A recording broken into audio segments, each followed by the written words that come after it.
উল্লেখিত ফসলগুলোর বৈশিষ্ট্য। এখানে দুইটা ফসল আসছে, মামা চাষ করে কি মাঠ ফসল, মামি চাষ করে দুইটারই বৈশিষ্ট্য আমরা সুন্দর করে আলাদা আলাদা করে লিখে দেব।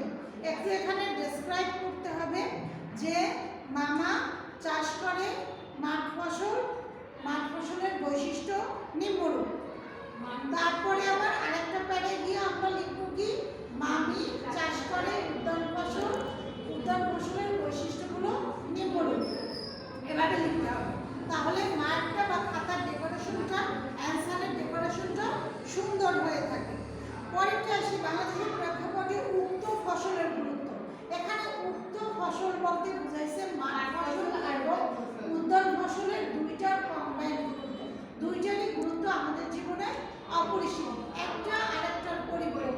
আমরা ভাত বা রুটি তৈরি করলাম, আমার তার সাথে সবজি দরকার আছে না, আমার মশলা দরকার আছে না রান্না করতে, তো দুটোটাই আমাদের পরিপূরক। দুইটার গুরুত্ব আমাদের তুলে ধরতে হবে এভাবে করে সুন্দর করে। এরপরে আসি 2 নম্বর সৃজনশীল প্রশ্নে, পোলট্রি কাকে বলে?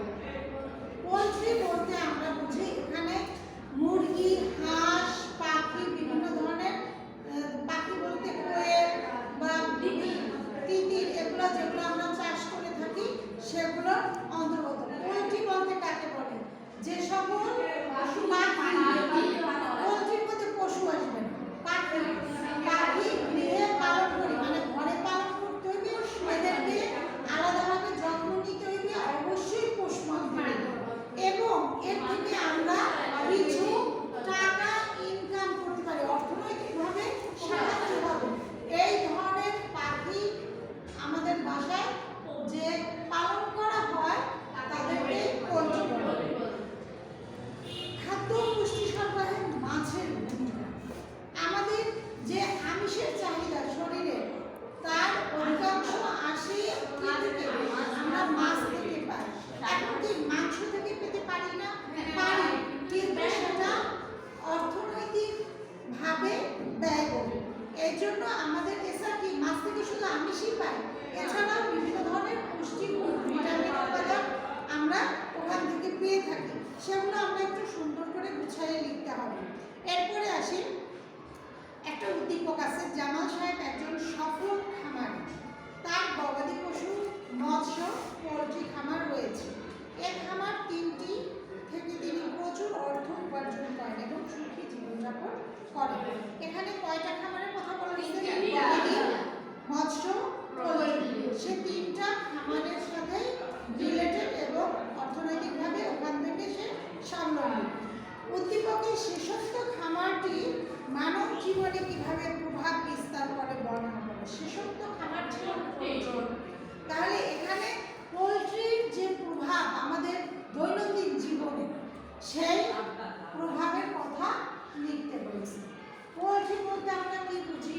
সেখানে হাঁস পালন হতে পারে, মুরগি পালন হতে পারে, বিভিন্ন ধরনের পাখি, মুরগিটাও পাখি শ্রেণীর মধ্যে। এরপর আমরা পাখি বলতে যেগুলো যে কোয়েল, কবুতর, তিতির, বিভিন্ন ধরনের যে এগুলো, টার্কি অনেকে পালন করে খাবার ভাবে, যেটা আমরা পালন করি সবগুলো রিলেটেড। এখান থেকে আমরা অর্থনৈতিকভাবে এবং পুষ্টিগুণ আমাদের দৈনন্দিন জীবনে কি প্রভাব ফেলে এগুলো পালন করতে তো তোমার আলাদা জায়গায় যাওয়ার দরকার হয় না।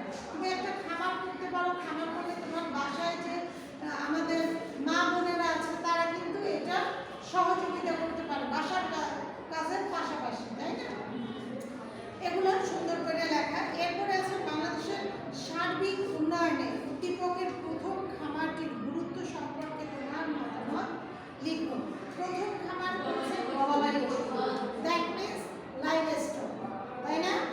গবাদি পশু বলতে আমরা কি বুঝি? সেখানে তোমার গরু পালন হতে পারে, মহিষ পালন হতে পারে, ছাগল হতে পারে, ভেড়া হতে পারে। সাধারণত এইগুলোই আমাদের দেশে পশু হিসেবে বেশি পালন করা হয়। তো এর গুরুত্ব কি? আমরা যদি একটা গরু পালন করি বা কয়েকটা গরু পালন করে আমরা প্রতি দৈনিক কি পাবো? দুধ পাবো। সেটা আমাদের পুষ্টি চাহিদা পূরণ করতে পারে, প্লাস আমরা বাজারে বিক্রি করতে পারি।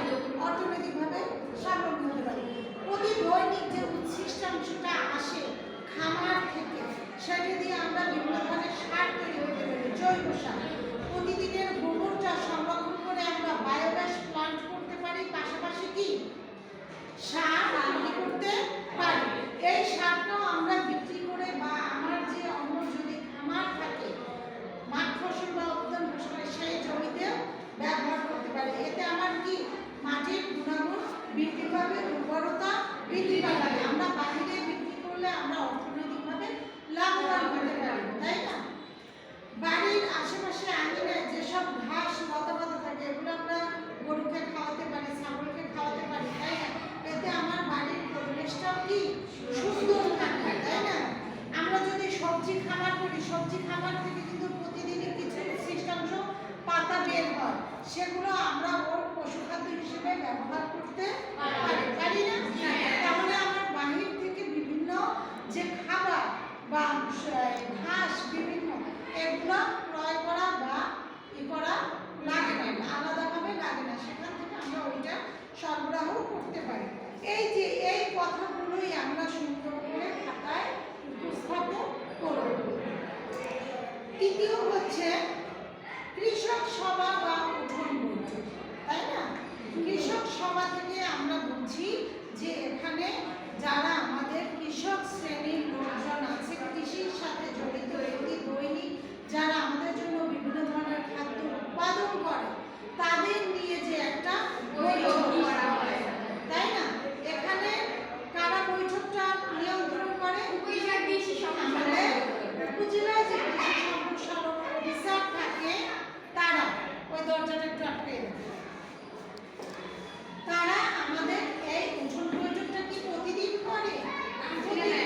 সাপ্তাহিক অথবা মাসিকভাবে তারা একটা নির্দিষ্ট সময় 40 জনের মতো কৃষক শ্রেণী নিয়ে এভাবে যে বৈঠকটা বা আলোচনা করে। এই আলোচনায় কি হয়, তাদের সুবিধা অসুবিধা, কারো যদি কোনো ফসলে রোগ হয়ে থাকে এগুলো নিয়ে সেখানে সবিস্তারে আলোচনা করা হয়।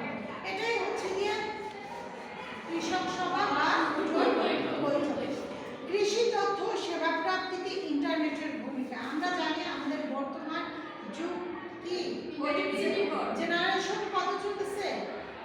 4, চতুর্থ, তাই না? বিপ্লব, চতুর্থ শিল্প বিপ্লব চলতেছে। আমাদের যতগুলো বিপ্লব হচ্ছে তার মধ্যে সবচেয়ে প্রগতিশীল বিপ্লব হচ্ছে চতুর্থ শিল্প বিপ্লব। ইন্টারনেটটা এমন একটা জিনিস যেটা ওয়ার্ল্ড ওয়াইড ভাবে স্বীকৃত হয়ে গেছে একযোগে, তাই না? আমরা এখানে বসে যে কোনো ফসল সম্পর্কে আমরা সার্চ দিয়ে এর একদম A to Z ডিটেইলস আমরা জানতে পারি এই ইন্টারনেটের মাধ্যমে। শুধু আমাদের দরকার একটা স্মার্ট মোবাইল অথবা ল্যাপটপ বা কম্পিউটার, যে যেটা পারে তার সাথে ডাটা কানেকশন, সেটা তোমরা কিনে নাও বা ব্রডব্যান্ড দিয়ে নাও, যেটা। তো এখানে কৃষি সেবা কি আছে? এখন আমরা কিন্তু মোবাইলের মাধ্যমে যে কোনো জায়গা থেকে আমরা আমাদের যদি জমিতে কোনো সমস্যা হয়, কোনো রোগ হয় বা কোনো সুবিধা জানতে চাই, সেটা অটো আমরা ইন্টারনেটের মাধ্যমে আমরা সেবা প্রাপ্তি পেতে পারি। সেটা অফিসারের সাথে কথা বলেও, ভিডিও কলে কথা বলেও তাকে সরাসরি দেখাইয়া করতে পারি, অথবা আমরা ইউটিউবে বা তোমার গুগলে সার্চ দিয়ে এ সম্পর্কে ধারণা নিতে পারি, তাই না? এরপরে আসি, আমিন সাহেব একজন কৃষি কর্মকর্তা। তিনি মাঝে মাঝে ধান গবেষণা ইনস্টিটিউটে যান এবং কৃষকদের বিভিন্ন সমস্যার কথা তুলে ধরেন ও সমাধান কৃষকদের কাছে পৌঁছে দেন। উদ্যোগে উল্লেখিত ইনস্টিটিউটের কার্যগুলি উদ্দেশ্য সম্পর্কে আমরা ধান গবেষণা ইনস্টিটিউট, রাইস রিসার্চ ইনস্টিটিউট, তাই না? RRI, তাই না? BRI মানে বাংলাদেশ রাইস রিসার্চ ইনস্টিটিউট। এখানে শুধু ধান গবেষণা হচ্ছে, সেজন্য আমি RRI বলছি, ঠিক আছে? তো এর কার্যগুলি কি, এরা কি কাজ করে এবং এদের উদ্দেশ্য কি? আমাদের দেখো প্রতি বছরই বা কিছুদিন পর পরই একটা নতুন করে হাইব্রিড জাত তৈরি হয়। হাইব্রিড অর্থ হচ্ছে উন্নত। তো এখানে হাইব্রিডটা কিভাবে হয়, এখানে কি করে? তারা করে কি, বিভিন্ন ধরনের, যেহেতু আমাদের দৈনন্দিন যত দিন যাচ্ছে আমাদের জমির পরিমাণ কমে যাচ্ছে, তাই না? জনসংখ্যা বৃদ্ধি পাচ্ছে। তো আমাদের এই কনজাস্টেড এরিয়ার মধ্যে আমাকে খাদ্য চাহিদা পূরণ করতে হবে। পূরণ করার জন্য আমাদের কি দরকার? অল্প জমিতে হয় বারবার চাষ করতে হবে, অথবা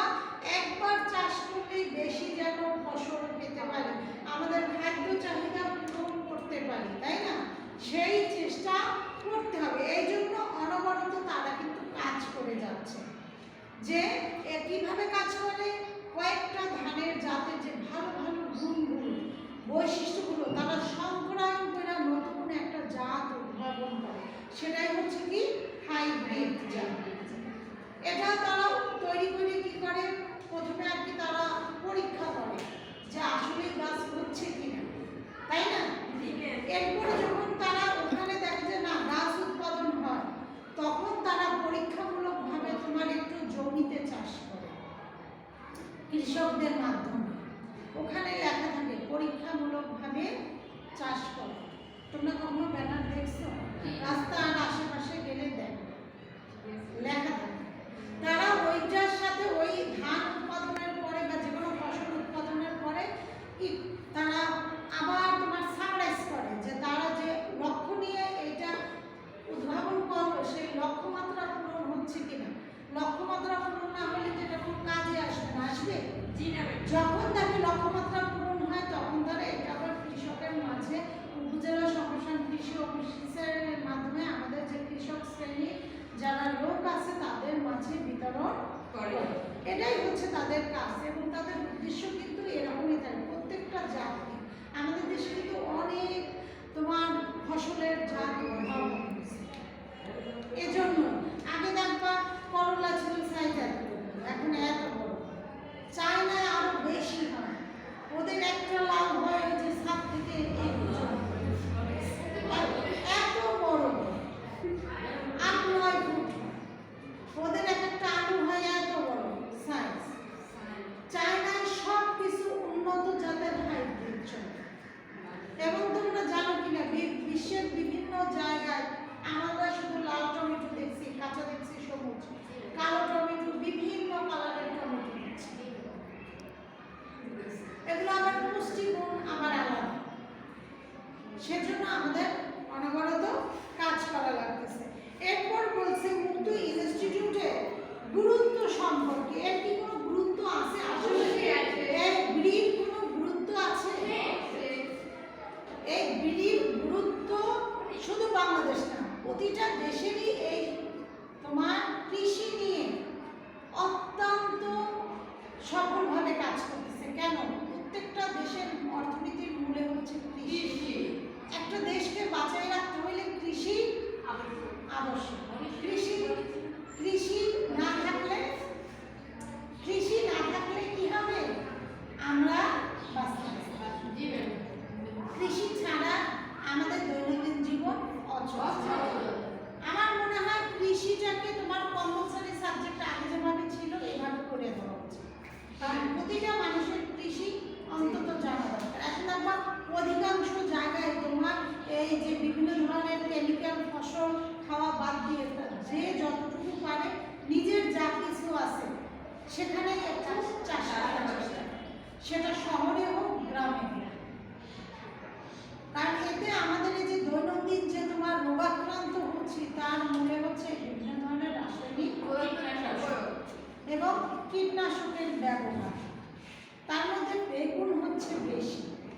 বেগুনে কি করতেছে তোমার আজকে স্প্রে করে 2 দিনের মাথায় যখন দেখে যে এটার কালার উজ্জ্বল হয়ে গেছে, পোকামাকড় চলে গেছে, ওইটা তুলে নিয়ে বিক্রি করে। মিনিমাম 5 থেকে 6 দিন তোমার স্প্রে করার পর